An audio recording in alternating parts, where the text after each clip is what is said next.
Welcome to the Institute for Religious and Cultural Understanding's First Friday, where we consider a broad array of belief and practice from our local community and beyond.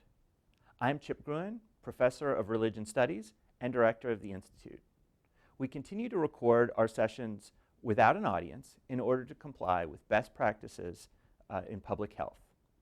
Please note that we are maintaining social distancing and maintaining other CDC guidelines during our filming session. Today we are joined by Erika Sutherland, Associate Professor of Spanish and the Department Head for Languages, Literatures, and Cultures, to discuss and explore Dia de los Muertos, or the Day of the Dead. Thank you for being here. I'm really excited to have this conversation. Thank you so much.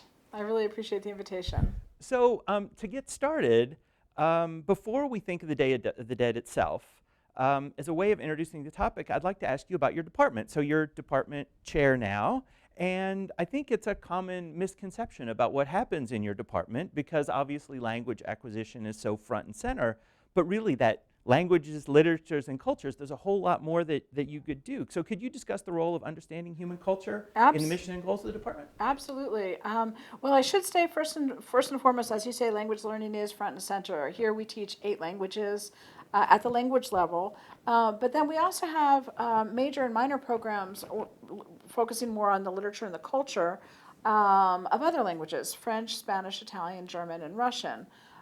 So not in all of our languages. The whole idea is that language really can't be separated from culture, and languages taught in a vacuum are really just that, words. On the other hand, once you have students understand a little bit more about how to navigate cultural norms, how to anticipate cultural norms, and how to get a sense of what it means to think in another culture, not just another language, but in another culture, then students are actually able to navigate the world around them. And again, it may not even be using a second language. It could just be practicing good intercultural behavior, how to anticipate why it's okay to sit with your feet crossed versus your knees crossed, for example, why in some cultures that actually makes a difference. Or, for example, whistling. Here in the United States, we whistle to show approval or to show that there's a sexy woman walking down the street. In Hispanic culture, that would absolutely not happen. That's always an insult, always something bad when a whistle is involved.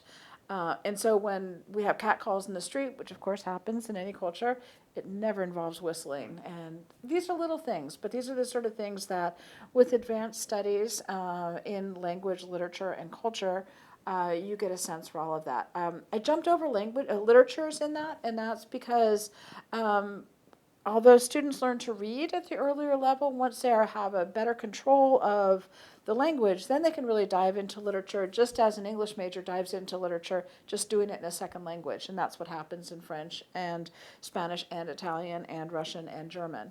And it's really an exciting program. But again, the idea being always that literature is often the best window or one of the best windows into a culture. Great, thank you. So to the Day of the Dead itself. So this connects a lot of strands on campus. So actually there's the academic component and that this is involved in your pedagogy. It involves religious life. I know the chaplain's office has been involved. Hugely supportive of this, yeah. And student life generally, and then the local community. So can you describe, I mean, before we get into all those other strands, can you describe, and I know you've brought lots of great goodies to show us. Yeah, I did bring some goodies. Yeah, so can you describe somebody who's only casually familiar with the practice, sort of the who, what, when, why, where, if you will, of the celebration? Absolutely. Well, it's a good example of religious syncretism, where you have pre-Christian beliefs mixing almost seamlessly with Christian beliefs. And when I say Christian in this context, we are talking Catholic. Because it is, of course, Catholic missionaries who came to the Americas in the 15th and 16th century and really sought as a way of creating community. Well, that's one way of looking at creating empire is another way of looking at it. But either way, you're looking at these connections between the Catholic faith and those who practice the Catholic faith with those who didn't, those who were practicing a different faith from before. And as in virtually every culture, the question of death is a question that's just with us. We all die. That's the one thing that we can't avoid. Some would argue maybe taxes and death, but death is the one thing we can't avoid. And frankly, we don't know what happens because people don't come back from the dead. In the Christian tradition, of course, Christ comes back from the dead, but really no one else. It's just not what the way the world goes. So there's this fascination that's built in around death, and inevitably some fear. And in the pre-Christian tradition of Mesoamerica, um, the physical death of the body was considered considerably less important than the eternal life of the non-physical parts of the body, the soul that we call it in the Christian tradition. And the idea is that once a year, you welcome back the souls. You welcome back the people who have gone before you. And they're always with you.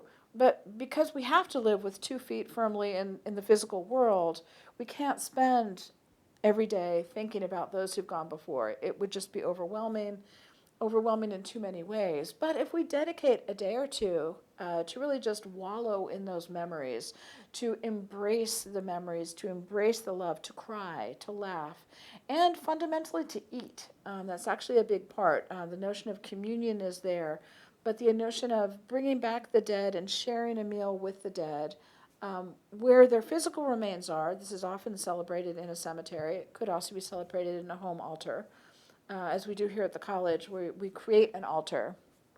And it's a way of communing. And because it's bracketed within 2 days, and that's it, it's 2 days, you can let your emotions flow. You can be as humanly joyful, humanly sorrowful as you want to be, knowing that you're going to go back to everyday life afterwards. And I think it's really a beautiful way of dealing with the dead, also a way of dealing with grief.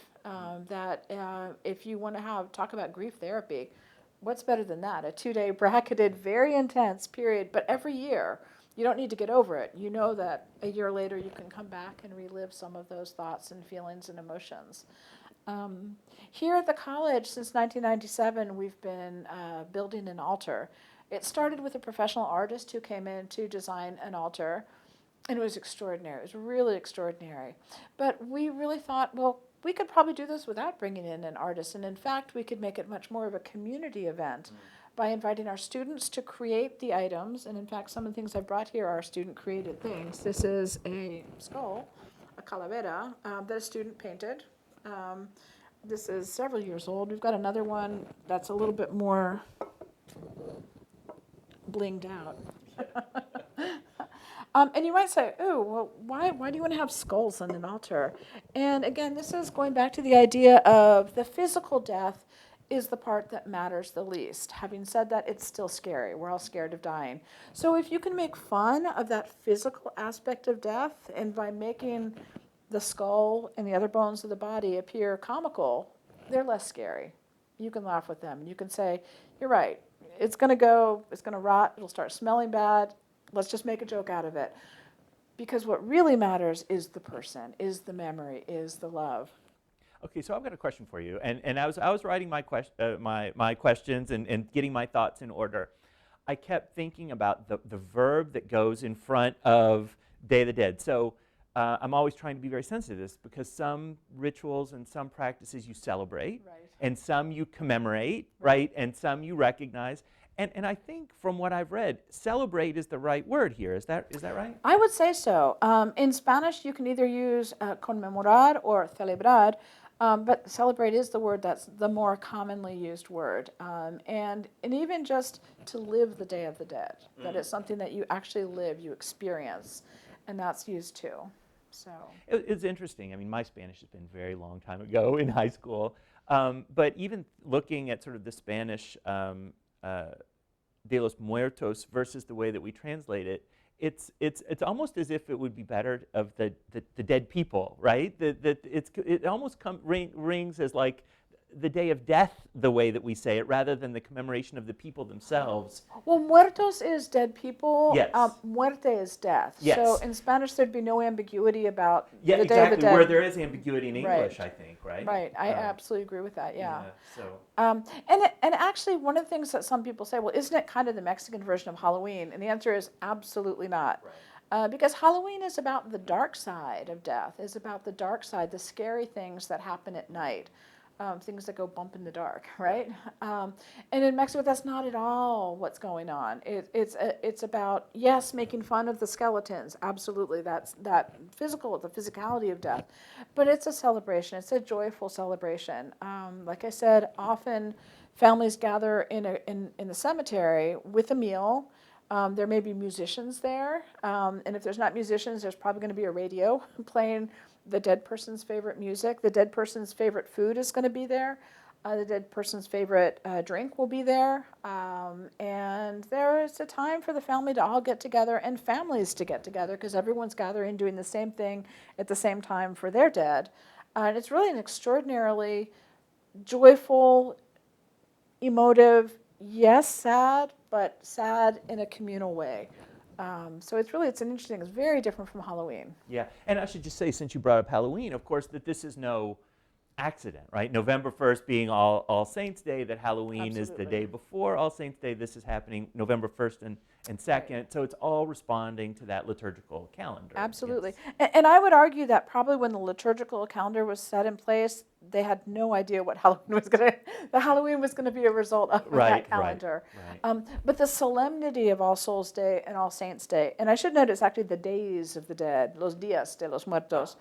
We say Day of the Dead, but really there's two. It's November 1st and November 2nd, and one day dedicated to the innocents, to children, and the other to adults who have passed. And again, that corresponds to pre-Christian beliefs, but melds perfectly seamlessly with Christian beliefs. It's actually really interesting. One of the things I like to think about is ecology of religion, too, that we get this, that on the one hand there's the liturgical calendar, but on the other hand we have moving into the winter, moving away from the lifetime of summer, and it seems to me like this is no accident as well, that we get the symbolism of death in nature a little bit as well. Although, to be fair, in tropical Mexico, there is no seamless transition from fall into winter. It's always warm. Yeah. So it is the end of a harvest cycle, and as the Mesoamerican calendars suggested, there were months dedicated to death, that there were the dead months and the living months, and this is on the cusp of a dead month. Yeah. So it just cycles very neatly together. Yeah, so anthropologists call that the liminal, right? Mm-hmm. The liminal, exactly. The transitionary period. Yeah, very interesting. So I know that you've got marigolds.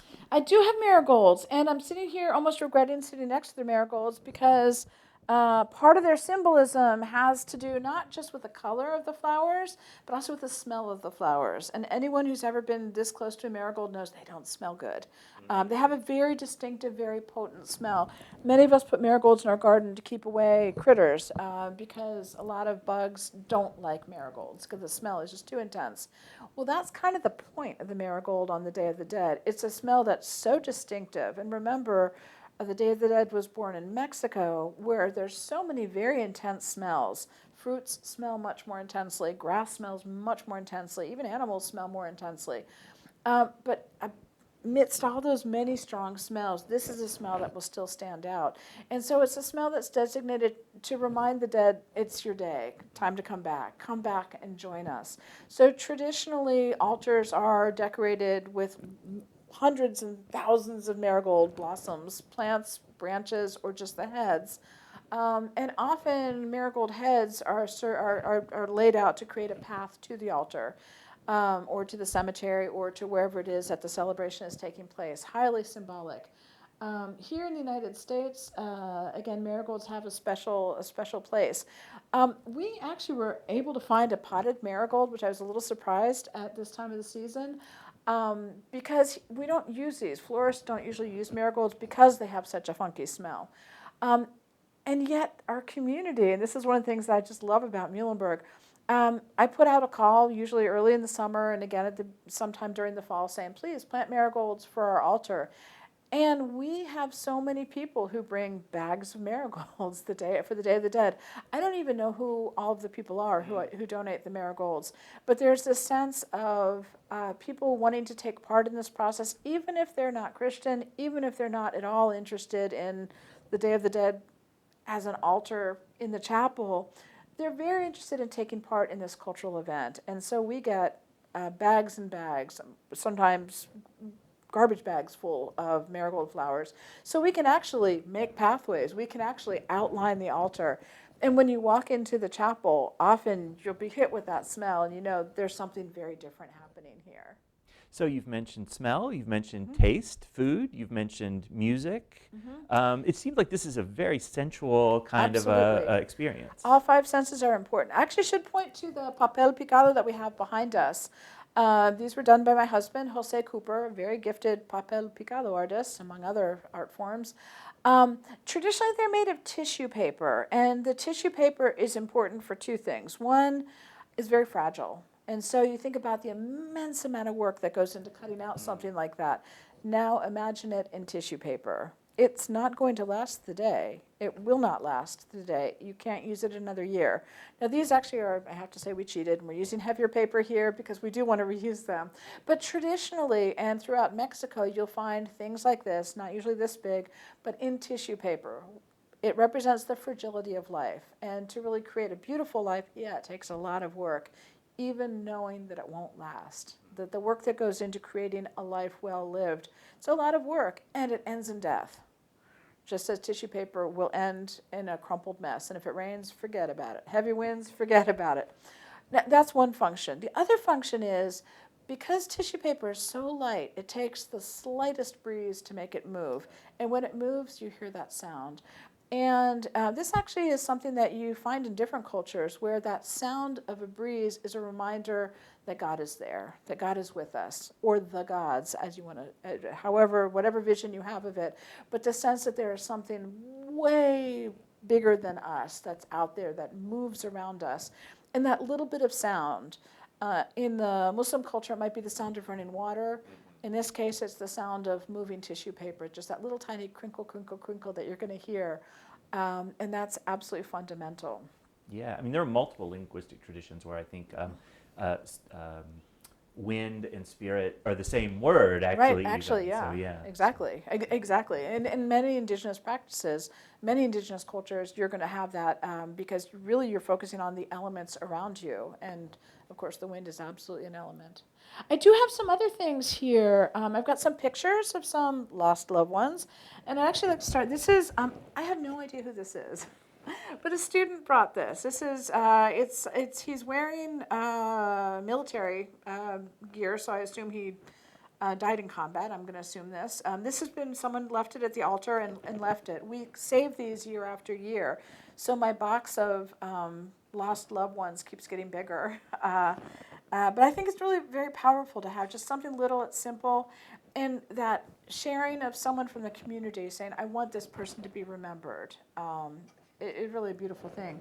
In the frame pictures, Lenny Fowler, who's actually a local philanthropist who passed away some years ago, huge supporter of the Hispanic community and very particularly the immigrant community. And when she passed, it was truly a loss to our community. So she's remembered every year. And then this last one is actually very special. This is my grandmother. And as you can see, she's fairly petite, and she's an extraordinary woman, I have to say. She's someone to whom I dedicate my life in many, many, many ways. Her parents immigrated from Ireland to Philadelphia, and she was the only girl in a family of several boys, and she got a full scholarship to college and went to Bryn Mawr, graduated, went on and got a graduate degree. Just a really very smart woman. Her college degree is from 1923, her graduate degree, so she was really extraordinary. As many Irish girls were at the time, from working class Irish girls, we should say. She had very, very long hair. And after her first year of college, she came home with a bob. And her family decided it was time to move out of South Philly and out closer to the suburbs to keep a closer eye on her. But she was really an independent, very feisty woman. Her brothers never were able to go to college, but she was, and of course then beyond college. Extraordinary, extraordinary woman. Probably not a very easy woman to be around. She was not the warm and fuzzy grandmother that you would think, but I think kind of that's where I'm headed as I get older. She was a terrible cook. And that was something that actually is a part of the heritage of my family. Really, none of the women in the family are not that we're terrible cooks, we just don't care about cooking. It's not something that interests us. And again, if you think back to the early 1900s when my great-grandmother Isabella, whose husband was running a grocery store in South Philly, and at that time, it was very common for workers to, as part of their salary, either live at the place of business and absolutely take their meals there. But her food was so bad that the workers wouldn't eat her food. And I have to say, this is beautiful. Why do I tell you this long story? Because for the Day of the Dead, every year, I do make the one dish that my grandmother made that was so delicious, and it was split pea soup. When we used to travel to visit her in Cleveland, that was the one thing we knew. Whenever we arrived at the house, there'd be the giant vat of split pea soup. Now, to be fair, it's very hard to mess up split pea soup. It's an easy soup to make. But my grandmother made it, and so every year, although my husband refuses to eat it, it is something I make, a giant vat of split pea soup. And for about a week, I eat nothing but split pea soup around the Day of the Dead. And there's always a bowl of split pea soup on the altar for my grandmother, and I eat it. I eat it with her. So, Grandma, that one's to you. And this actually is a purse. She was not a fashion maven at all, but she traveled extensively. And so we have a petit point purse, not terribly exciting. What is exciting, though, is the ivory closure and chain. This was something that she got from her early travels. And I just think it was kind of fun that today ivory is a forbidden product, but I have some ivory from my grandmother. So it's something that means a lot to me. The final thing that's on the table is actually just a reminder that this is a Christian holiday. And so you will see religious iconography. You will see images of saints. The Virgin of Guadalupe, of course, she can't be missing. She's missing here, but in an altar she wouldn't be missing. But crosses and little nichos, the little places where often a saint is put in. And of course this fits in with the Lutheran tradition of we are all saints. And so for All Saints' Day, you don't need to have a halo to be a saint. And I just think that's a really beautiful reminder. So it's interesting. On the one hand, I mean, obviously connected with All Saints' Day, that this is strongly connected to the Catholic heritage, to the Christian heritage more generally. But hearing you talk, I mean, one of the things we like to talk about in our religion studies classes is the function of practice as well. Yeah. And so you can see that there is, I think you mentioned it earlier, a social function, a psychological function, that this is something that is similar to, akin to sort of formal religious practice, but also serves individuals in lots of other ways as well. Absolutely, and this is why I find this such a compelling tradition. I was not raised in any religious tradition. As I entered adulthood, I started attending an Episcopal church. That was the church my grandmother attended, and it was more homage to my grandmother than anything else. Also just sort of a seeking out of knowing that there was something bigger and how might I connect with that. When I came to Allentown, I started attending a Lutheran church because I'd met an extraordinary pastor, Yves La Riviere Mestre, and going to the Spanish Lutheran church, San Martin de Porres, and in fact then joined the Lutheran church. And we were actually married in the Lutheran church by the pastora. And she was the one who really opened to me the possibilities of not being Lutheran in the sense of Garrison Keillor's Jell-O-eating, humorless people from northern Minnesota, but rather the sense of it's a continuum of faith. And the Hispanic Lutheran Church tends to pick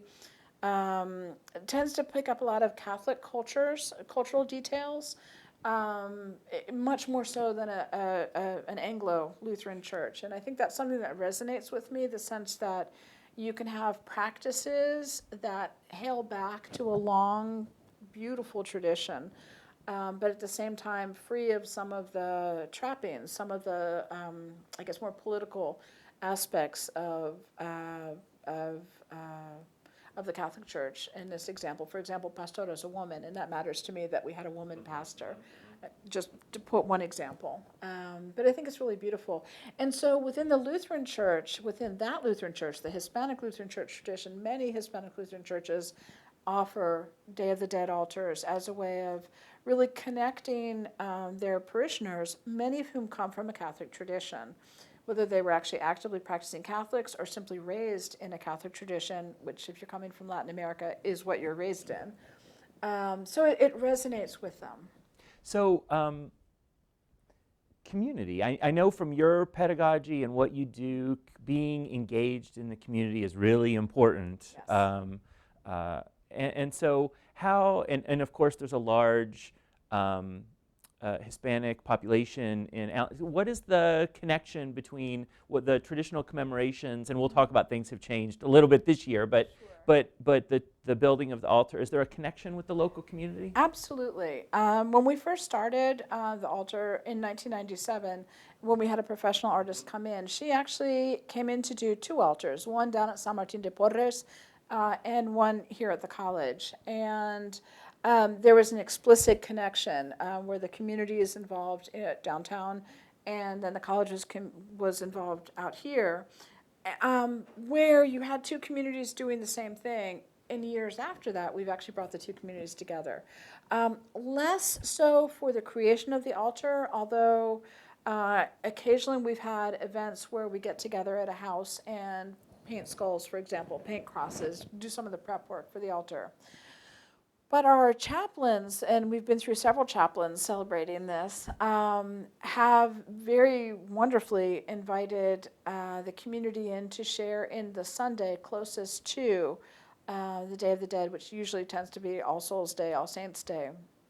And it makes the Sunday service bilingual, or the Sunday services in English, but with maybe Spanish language readings, or with Spanish language music, followed then by a potluck dinner after the service, potluck lunch, potluck dinner after the service. And this is where the community comes out and actually shares food and shares in the readings and brings photos to the altar. I know that in the altar we have a lot of people on the altar who are coming from the community rather than from the college. So it's really a nice thing to have our students connect with the community. Of course, as a Spanish professor, to me, it's absolutely amazing to have our students have the opportunity to speak in Spanish, or even not, even to speak in English, with community members, not just about this tradition, but about just life in general and perspectives on the world in general. This is very much a Mexican holiday, so for this particular holiday, we mostly get Mexican and to some extent Central American immigrants coming to join us for this celebration, which again is a really very nice thing. We also reach out to some of the local restaurants here, and we have lots of Mexican restaurants, and in fact even Mexican and Central American bakeries in the area that make some of the foods that are particularly identified with this holiday. Tamales, for example, are very much associated with this. It's a dish that takes a community to make. You don't make tamales on your own. You get a bunch of people together to make tamales. And also Day of the Dead bread, which unfortunately I was not able to get for today, but there will be for next Wednesday, which is, it's a bread with cardamom, with cinnamon, and has little bones on top of it. So again, it's a festive thing. A sweet bread to remind you that life is sweet, but also with the bones to remind you it's finite. Yeah, so obviously this year's different. I mean, we can't get away from it being 2020. So I've got a couple questions for you about that. One is, obviously what you're doing on campus has to be different. We can't welcome the community in the same ways as in the past. We can't even build the altar this year. It's just not fair to the students who aren't here. And for the students who are here, the numbers are just very small. We have such a small group of students here on campus, less than a quarter of our about a quarter of the number of students that we have. So we're doing what we call a virtual altar. And the Alumni Association actually reached out to us and asked if we would do something on the Day of the Dead, and that sort of got the wheels moving. So what we're going to be doing is next Wednesday from 7 to 8:30, that'd be Wednesday, October 28th, from 7 to 8:30, an hour worth of video conversation. Students are going to be doing projects. One of the instructors is actually doing a lesson on making papel picado for her students. And my students, my first year seminar students, will be encountering tamales for the first time. So we'll be having a little bit of a meal and talking about what it means to actually eat these things. Because it is, I don't know if you've ever eaten a tamal, but it's an interactive piece of food. You don't just pick up your fork and eat it, but you actually have to unwrap it. And then maybe put a sauce on it, maybe. But it's a complicated food, and delicious, absolutely delicious. Very traditional. And it's a pre-Columbian food, we should note also. It's something that comes from way before Columbus came to the Americas. So we'll be having little video clips of that, but interspersed with those video clips will be pictures. Some from the altar that we have here, some that people are going to be sending in right now, with a picture, a name, and a memory. And so we'll be sort of flashing that in and out, sort of as a way of reminding us that we're there. The different components of the altar will be there: papel picado, marigolds. We can actually use real candles on video in a way that we can't in the chapel. So all of the different ingredients, green plants, all of the things that go into an altar. And some conversation about what it means. And we'll be having people possibly from the community, definitely from the Muhlenberg community, talking about the meaning of how it plays into life at Muhlenberg. There will also be marigolds. There will be a path leading to the room where we're doing the taping. And again, people have been invited to provide marigolds as a way of reminding people that, yeah, we can't do the altar, but we can still celebrate. So the other question about 2020 I want to ask, and maybe things are just the same as they would have been, but there's been a lot of death this year, right? That it is, I think I heard the last 12 months there more Americans died than any other history, any other 12-month period. Does this play into, commemoration of this year? I think it will, and I think actually thinking forward, I think for next year's altars, when we're really going to have a sense of just the magnitude of those who have been lost. I don't know. I haven't started getting the pictures. I haven't started looking at the emails that are coming in with pictures. So I don't know how much is going to be there. I'm anticipating that we're going to be getting some COVID loss. But I think really the impact is really going to be felt next year when people are able to bring the pictures in person. So you have that tactile bringing in. I know my mom passed away a couple days after the Day of the Dead in 2016, and so of course too late to put her on the altar. And the following year when I put her on, it actually was really very, very difficult to welcome her to the altar, and I could not make it a teaching moment. It was something I could not do around the students. My husband and I came later that in the evening and put her photo in with some mementos and some of her favorite foods.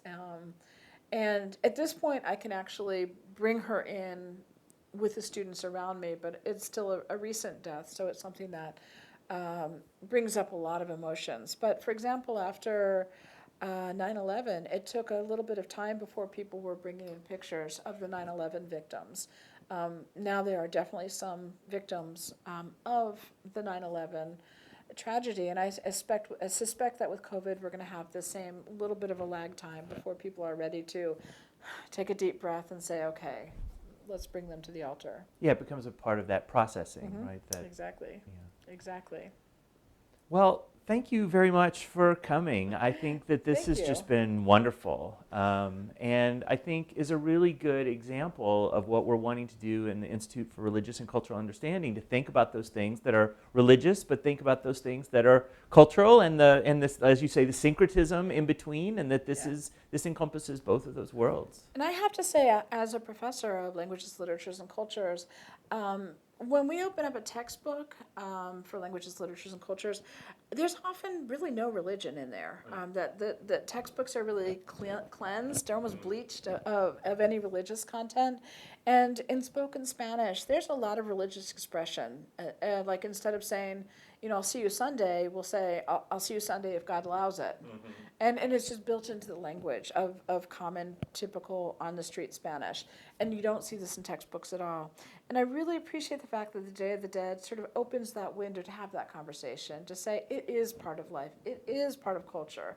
And even if textbook companies are nervous about including anything that smacks of religion, it's really a fundamental window into understanding specifically Mexican and Central American, but more broadly Hispanic culture. And I really, that's one of the many reasons why we put the energy and the time that goes into creating these altars, because it does something that no other thing can do on campus.